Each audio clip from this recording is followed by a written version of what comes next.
परम शांति बाबूजी। बाबूजी आप ये बताइए हमें कि योग कितने प्रकार का है और उसमें से सच्चा योग कौन सा है? देखो, गीता में अगर देखो तो योग के 18 प्रकार है। हम्म, कई प्रकार के योग हैं। हम्म, हमारे भारत के हिंदू शास्त्रों में देखो तो कई प्रकार के योग बताए। हम्म, उसमें राजयोग है, प्रेम योग है, कर्म योग है, ज्ञान योग है, हठ भक्ति योग। योग है। हम्म, ऐसे कई प्रकार, हठ योग है। हम्म, तो ये ऐसे कई प्रकार के योग हैं, मगर सबसे पहले राजयोग है। जैसे राजयोग, हम्म, अब राजयोग, राज माना सारे रहस्य को जानना। हम्म, जैसे इस ब्रह्मांड के राज को तुम जानोगे, सारा राज जानोगे हम्म, कि इस ब्रह्मांड का मालिक कौन है, किसने बनाया, who is the creator of this hmm, ब्रह्मांड। हम्म, फिर सारा राज आगे जानोगे कि ब्रह्मांड को शिव कहाँ रहता है, शिव से हम कनेक्ट कैसे करें, शिव से पावर कैसे लें। हम्म, तो वो राज जब जानोगे, शिव क्या है, महाशिव क्या है, वो राज माना रहस्य को जानो। हम्म, शिव जैसे राज माना ज्ञान, रहस्य जानना माना ज्ञान जानना, हम्म, नॉलेज। आज नॉलेज का जमाना है, हम्म, तो नॉलेज को जानो। जैसे महाशिव गैलेक्सी का मालिक है, महाशिव सेंटर पॉइंट में रहता है। हम्म, अगर महाशिव को निराकार स्वरूप में याद करो तो भी पावर मिलेगा। शिव को परम धाम में याद करो, परम लाइट स्वरूप में याद करो। पहले आत्म स्वरूप का ज्ञान हो, आत्म स्वरूप बनकर, पहले देह और देह के सर्व संबंध भूलकर आत्म स्वरूप बनो। तो पहले आत्म स्वरूप का अनुभूति तो आत्मा भ्रुकुटी में रहती है। हमारा जो बड़ा माइंड है उसके सेंटर पॉइंट में रहती है, एक चमकता एक जिसे पीनियल ग्रैंड बोलते हैं, जो हाँ, साइंस। वो बड़ा माइंड जो बोलते हैं साइंस वाले, या जो शब्द बोलते हैं। पिनियल। मगर हमारा जो बड़ा माइंड है उसके सेंटर पॉइंट पे एकदम अति सूक्ष्म, जो वो बोलते हैं बाल से भी छोटा है वो दिखाई नहीं देगा, हम्म। अति सूक्ष्म, वो तुम्हारी आत्मा है। आत्मा माना एनर्जी, माना पावर। हम्म, आत्मा कई अलग अलग तत्वों से बनी है।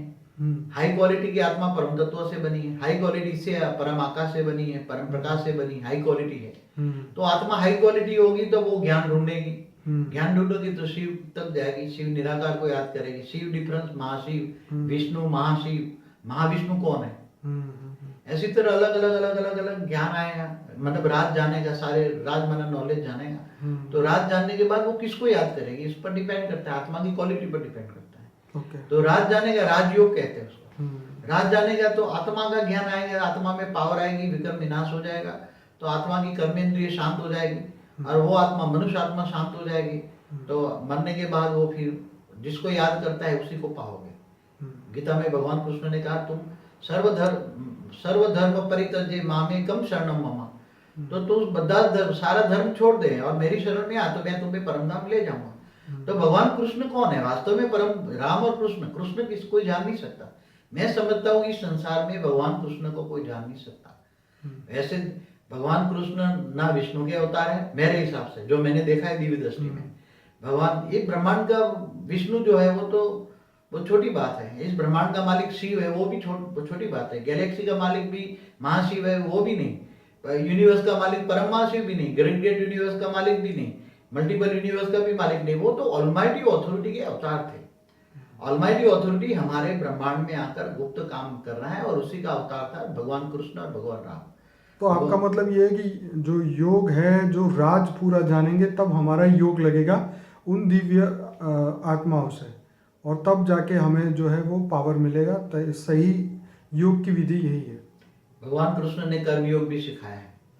भगवान कृष्ण ने अर्जुन को बताया कि कर्म योगी बन। क्या बन? कर्म, निष्काम कर्म कर। कोई भी कर्म की फल की आशा न रख, निष्काम कर्म कर।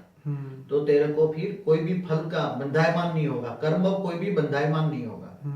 अगर कर्म पॉजिटिव या नेगेटिव कर्म बंधायमान नहीं होगा तो परम धाम में मैं तुझे ले जाऊँ। क्या बाबूजी ये बात सही है कि अगर हम कोई कर्म करते और फल की इच्छा नहीं रखे, तो जो फल की इच्छा नहीं रखेंगे तो वो कर्म हमें बांधेगा नहीं? क्या ये सच है? जब तुम्हें ज्ञान हो जाए, कर्म योग का नॉलेज हो जाए, राजयोग हो जाए, गीता का ज्ञान हो जाए और गीता के भगवान को तुम जान लो, तो कर्मों का ज्ञान होने के कारण तुम कर्म योगी माना परमात्मा की याद में रहकर तुम कर्म करोगे। तो वो कर्म, तुम पाप कर्म तो करोगे नहीं। परमात्मा की याद में रहकर जो कर्म करोगे तो पाप कर्म तो तुम्हारा बनेगा नहीं, ठीक, विकर्म बनेगा नहीं, पाप बनेगा नहीं।